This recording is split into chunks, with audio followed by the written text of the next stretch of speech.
Hey all, Noel here, otherwise known as Blue Lion Man. For those of you that have done any of my fantasy games or in any of my fantasy leagues and you've never put a face to the name, well, now you have.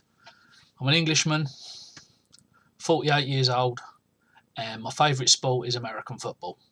Known to those in America as football and to some others as gridiron. Anyway, this video is me trying to explain how Super Bowl Squares works for any of you that have never done it before or any of you that have never done my version of it online. This year I'm doing it slightly different, so I thought I needed to make a video about it. Anyway, Super Bowl Squares is done on the Super Bowl, as the name suggests, and it's a grid of 100 squares. Right now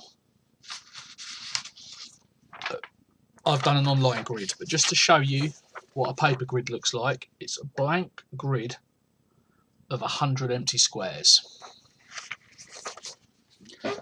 Now, so people can take part remotely and have a go online without physically picking their own square on the grid, I have gone and I have numbered a grid up on Google Sheets, and there'll be a link posted to this on the TFP forum, so anyone can go to the grid and look at it at any time. Now, this year, I'm doing the biggest grid I've ever done. It's going to be £10 a square. The grid is numbered normally from 1 to 100 because there's 100 squares. But my grid this year is numbered from 401 to 500.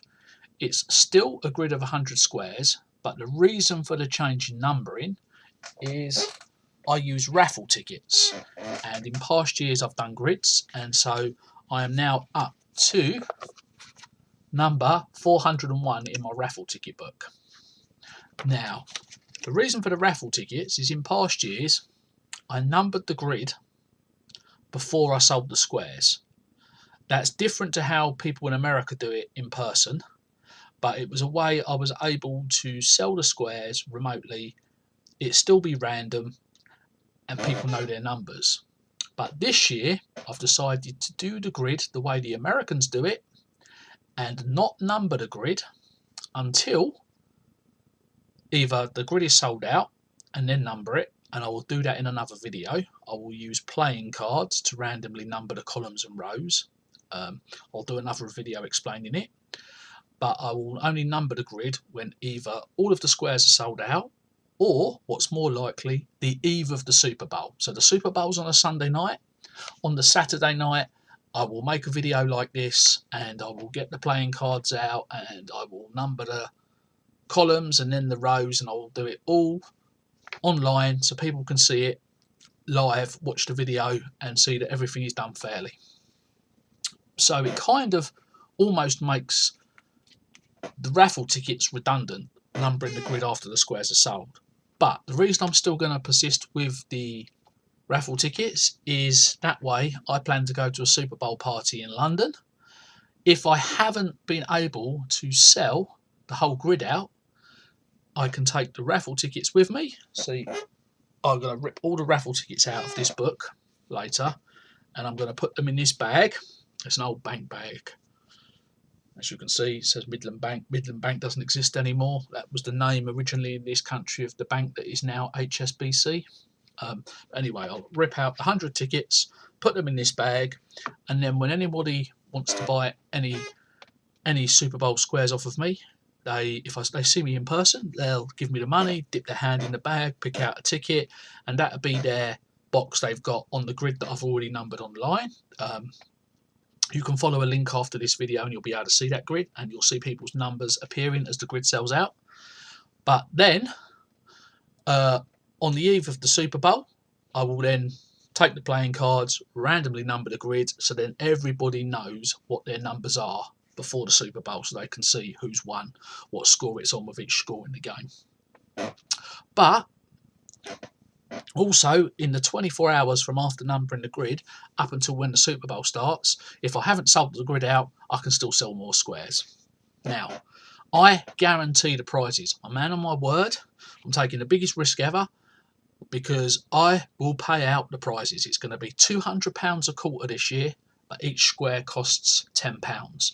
I make no bones about it. If I sell the whole grid out, I will make money. I will make £200.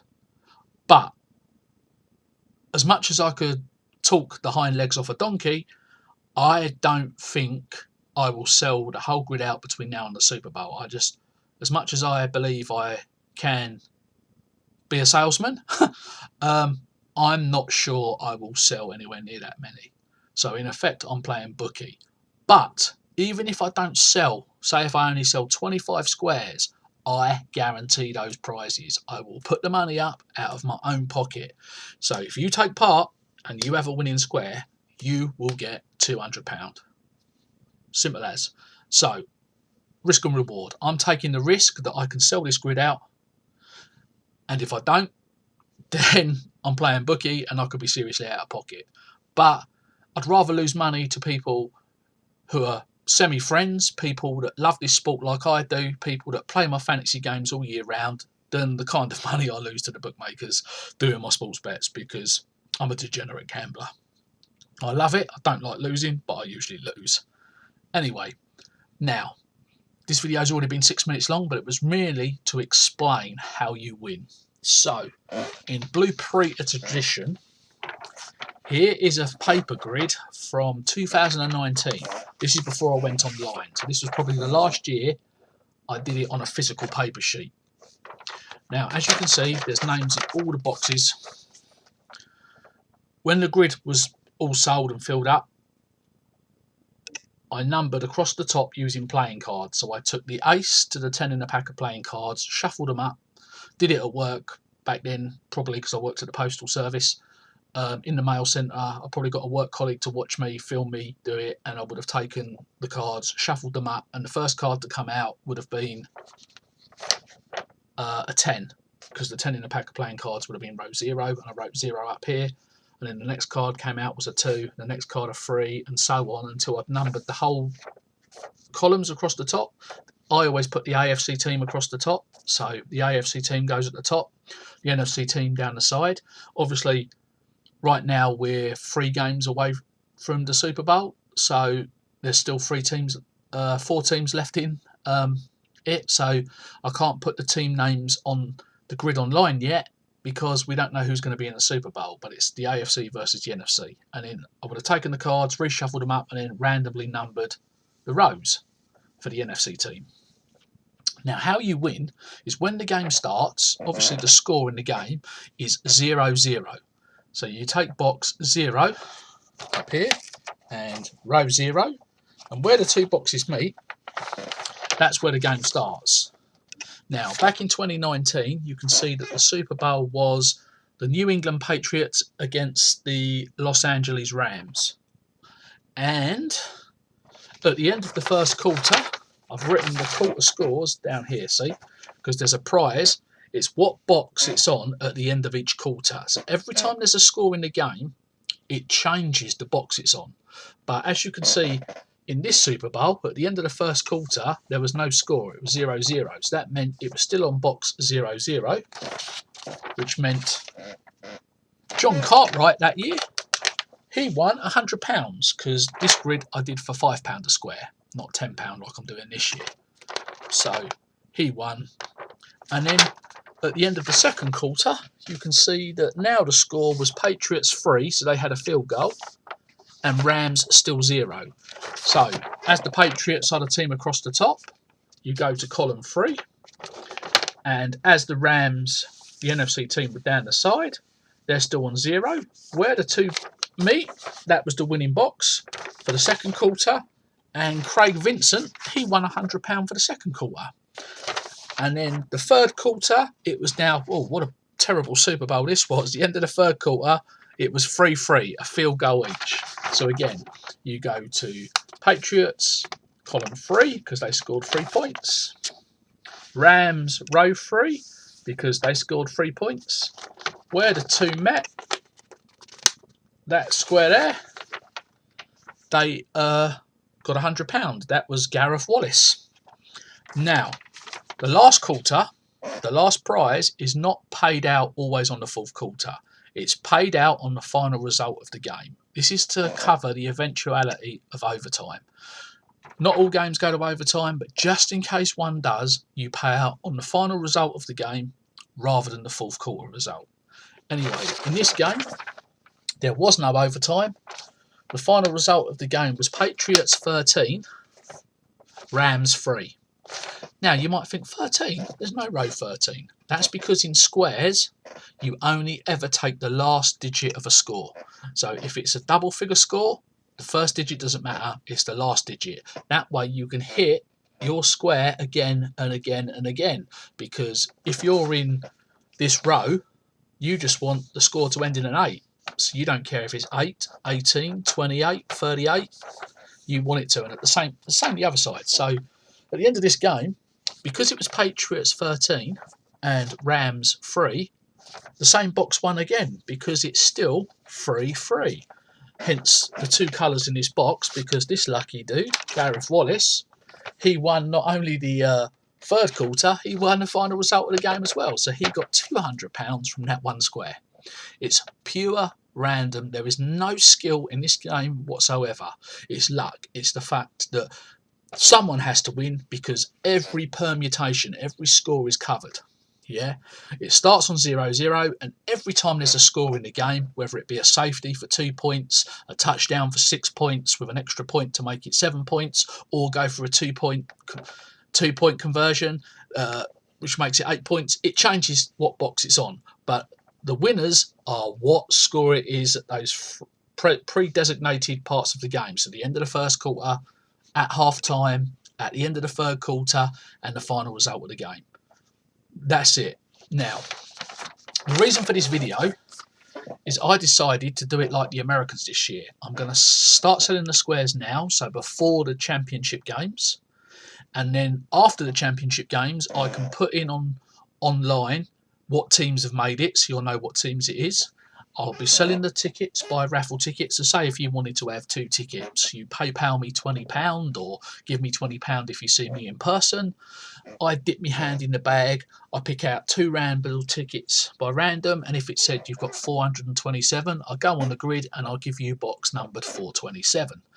Then when the grid is sold out, or the day before the Super Bowl, so Saturday evening, I'll make a video like this, I'll take the playing cards, I'll randomly number the grid up, and then you can see what your numbers are. You'll know what you need to win, what you want to happen. Hopefully it should really increase your enjoyment of the Super Bowl, and whether you're going out to a Super Bowl party like I hope to, up London, or whether you're staying at home with some mates, especially if you've got family or friends that are not massively into the sport yet, but if you get them to, I guess a lot of people don't like gambling, but if you get them to just pay £10, it could give them an interest through the whole game because they will be rooting for the scores to finish on their box.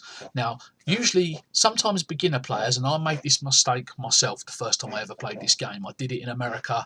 Someone took me into having a go. I thought I'd won. I actually went to a Bears-Lions game in Champaign, Illinois. And on the train, because this is when Soldier Field was being renovated, so they were playing in some University of Illinois stadium, somewhere else in Illinois. I think it was in some place called Champaign. But they were playing at that place's ground. And on the way there, it was, I don't know, 3 hour, 4 hour, I don't know how many hours train ride outside of Chicago. Someone had come along selling these squares on the train. And I said, yeah, I'll have a go. And they explained it to me, but I guess I didn't get it totally. And I went to the game and I knew what numbers I'd been given. And I thought I'd won. I thought, oh, yeah, I'm going to get like $500 or something lovely. And I went back and the person never came to me. And I thought I'd been like screwed over. So I went back to them and said, oh, yeah, I've won. Where's my prize money? And they said, you didn't win. And it turns out I got the numbers the wrong way round. You see, you have to be... If you've got 3 and 6, you need 3 and 6, but you need it the right way round for the teams you've got. So what happened to me at that game is I must have had like Lions 3, Bears 6, but the actual win was the other way round. It was Bears 6, Lions 3. So there's me thinking I'd won, but no, it was somebody else's box. I got it in reverse. You understand? So you have to be, you have to first know your box, and then you have to be sure the AFC team's at the top in my grid, the NFC team is at the side. So the NFC team is the rows, and the AFC team is the columns. And so make sure you look and get your scores right. But anyway, I will pay people out probably by the Tuesday after the Super Bowl. You think, why not instantly? I'll tell you why not. Because one, I want to make sure I pay out the right people. Two, it's a nightmare transport-wise trying to get home from London. And with the time difference between America and here, the Super Bowl will probably not finish to about 5 a.m. our time, maybe give or take half an hour. And then I'm going to be totally drunk, probably, hopefully. I'm going to have to stagger back to a tube station, wait for the tubes to start up again, get myself back to a central London train station, then get trains coming back from London back to where I live in the home counties, then stagger home. It's going to be daylight. The birds are going to be tweeting. I've done this many times for a Super Bowl party in London. It's going to be about 8 a.m. in the morning before I get home, and I'm just going to sleep all day. And I'm going to wake up with a mouth like Gandhi's flip-flop and a headache like you won't believe. It's the same score every year for me. So therefore, Monday's my recovery day. That's why I say to everybody I will have paid them out by Tuesday evening. So at the latest, you'll get your money Tuesdays, guys. I hope you think you want to go. Sorry this video's gone on too long, but I'll make a much quicker video on the eve of the Super Bowl where, if not before, where you will see me randomly numbering the grid. And I hope I have sold a lot of the squares, if not all of them. So I hope you fancy having a go. I hope this tried to explain it better. And that's it. That's me out of here. You'll find links and all this information on thefanpub.com in their forum. And if you like to chat actually while games are going on, may I recommend the Fan Pub's Discord channel, because there's a lot of guys on there that talk sports, especially NFL. So that's it. Let's hope one of these years the Lions can be in the Super Bowl. I've been following the NFL since I was about 10 years old. I've probably been a Lions fan since I was about 12 years old. And I'm still waiting for a championship run. But there we go. Can't call me a glory hunter. See you next video.